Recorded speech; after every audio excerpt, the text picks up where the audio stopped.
Now to the other NBA playoff game, the Eastern Conference semifinals, the Bucks and the Boston Celtics, another highly anticipated matchup. And Giannis and the Bucks traveled to Boston. They began the series against the Celtics without Chris Middleton, and they went to TD Garden on the road and really just dominated the Celtics from start to finish 101 to 89. Now, entering these playoffs, I always believed that the Milwaukee Bucks were the best team in the East. And entering the second round of the playoffs, I'd be the first to tell you that the Boston Celtics looked the most impressive from the first round. Of all the teams that played in the first round, the Celtics were the most impressive. Now, had the Milwaukee Bucks been entirely whole and healthy entering this series, I would have predicted the Milwaukee Bucks would beat the Boston Celtics.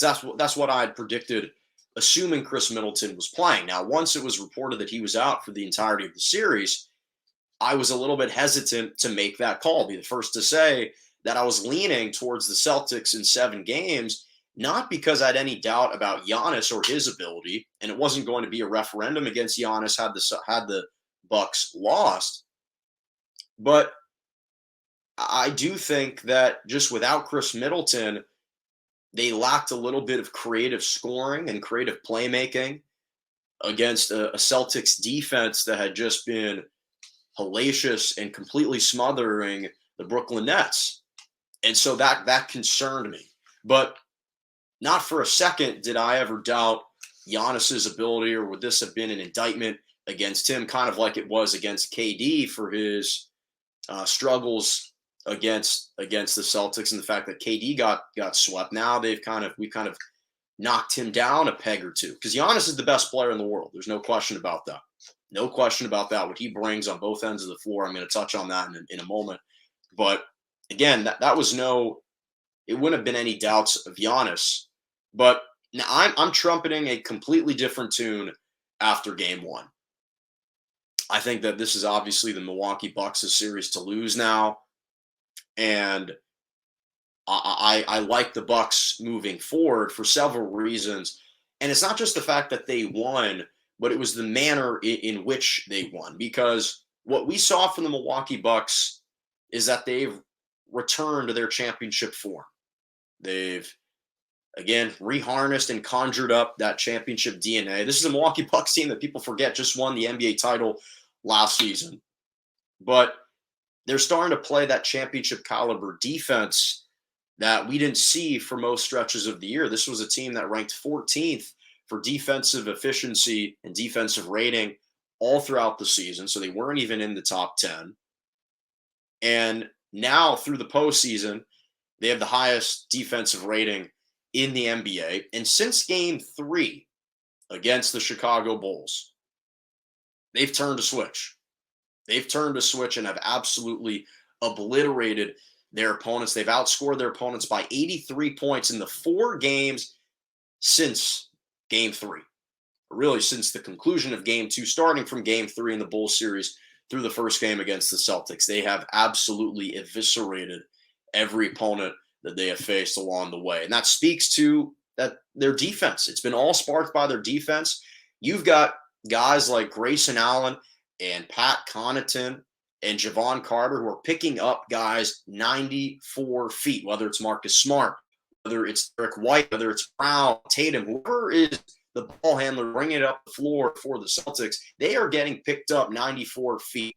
And I'm not saying that Grayson Allen, Javon Carter, and Pat Connaughton are the best individual man-on-man defenders, but the fact that they are picking up guys 94 feet, they are exerting all kinds of pressure on the Celtics, and they're just having to make them work. They're making them work for it. And that's what the Celtics were doing against the Brooklyn Nets, because the Milwaukee Bucks just out-toughed them, out-physicaled them, out-muscled the Boston Celtics yesterday. And unfortunately for the Celtics, I don't necessarily see that trend changing. Now, I'm not saying that the Celtics can't kind of give them a little taste of their own medicine to the Bucks, but this is going to be a long series for them, because you've got Drew Holiday who has returned to his elite defensive form, continuing to put on the clamps. And I always love about Drew Holiday is not just kind of stoic demeanor and his natural disposition when he plays. We've obviously known he's always one of the best two-way players in the NBA, and I think I've made this claim before. I think that he was instrumental in Team USA winning the gold medal. I thought he was arguably their second or third best player for what he provided. And again, what I love about the way that he defends, because he defends differently than other guys. He gets up into Jason Tatum and to Jaylen Brown. He takes away their airspace. He hugs on them. He doesn't allow the screener to allow Jason Tatum or Jaylen Brown to go middle. He cuts off the middle. He forces them down the sideline. He fights over the screens. He stays attached to their hips. He doesn't just kind of acquiesce and say, oh, okay, can't fight over the screen. Time for you to switch. That's not what he's made of. And he did a number on both of those guys yesterday. The Celtics players were a combined 4 of 13 when Drew Holiday was the primary defender. Jason Tatum dropped 21 points on 6 for 19 shooting. Jaylen Brown was 4 of 13, only had 12 points. Drew Holiday did a number on those guys, and he still contributed 25 points on the other end, the leading scorer in the game. So I love what he's bringing to the table, but the difference in this series is the size. The Celtics aren't going to have the advantage in the interior, on the boards, on the glass, like they did against the Brooklyn Nets. This is a big, massive Milwaukee Bucks team. You got Giannis, who's 6'11". You've got Brook Lopez, who is 7 feet. You've got Bobby Portis, who is a legit 6'10". And they've got great rebounding guards in Drew Holiday and Connaughton and Grayson Allen. These guys can rebound the basketball. So from the interior, that's an advantage for the Milwaukee Bucks. The Celtics aren't going to have as many second chance points like they did against the Brooklyn Nets. And the fact that Chris Middleton's not even out there and he's 6'8", 6'9", just shows you still the type of depth and the type of height that the Bucks possess. So I love Giannis. Such a likable guy. I love everything about him. I love what he's made of. He is the model superstar. He is everything you'd want in a superstar.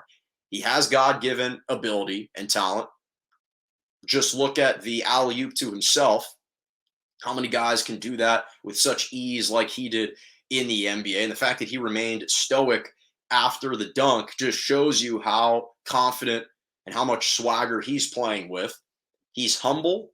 He's driven. He's extremely hardworking. And he's constantly trying to improve. He's impervious to failure.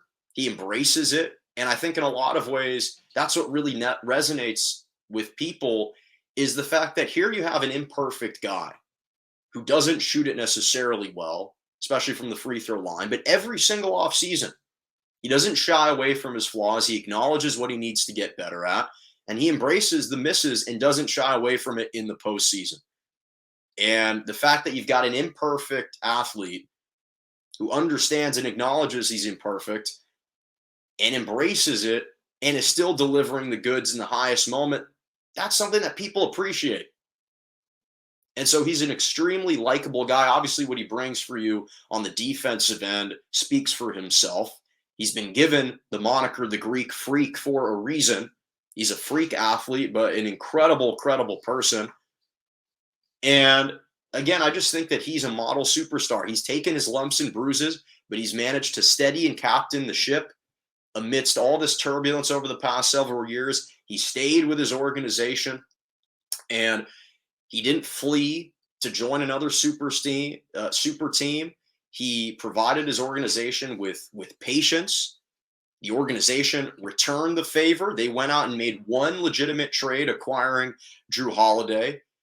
And both of their patience paid dividends because Giannis rewarded them with their first NBA title in 50 years since 1971. So I just love everything about Giannis. And it seems to be at this moment in time like he is the new NBA it guy that's wearing the cloak of invincibility. This guy seems to be wearing the armor that can't be punctured. And when he's playing, when he's on the court, he just instills this belief. He infuses and imbues this confidence in his team that he's just not going to lose a basketball game when he's actually fully committed on every single possession. I think they took the Bulls a little bit too lightly in the first two games. They flipped the switch, and they are in Mamba mode for the remainder of this postseason. And I just love. I mean, they were a plus 23 with him on the floor yesterday and a minus 11 without him. That speaks volumes. And so, again, the Celtics actually defended him well. They defended him about as well as you could, going 9 for 25. They showed a lot of bodies, and yet he was still too overpowering. Still too overpowering. So I was super impressed with the Bucks. I mean, the Celtics were 18 of 50 from the three-point line. I will acknowledge I don't think they're going to struggle like that every single game of the series, even though they were kind of baited into shooting a lot of those threes. They will hit more of those. But I think that the Celtics are in a heap of trouble, because unlike the Nets, where if Jason Tatum and Jaylen Brown are struggling, their defense can create offense because the Nets played such porous defense. That's not the case with the Bucks. They are an elite defensive team. They've returned to that form. And I think that the Bucks are now in prime position to win this series in 6 or less. I really do. And again, I know it might seem like an overreaction. It's not just the fact that they won, but how they did it was extremely impressive. And I think they just became the new favorites. I really do.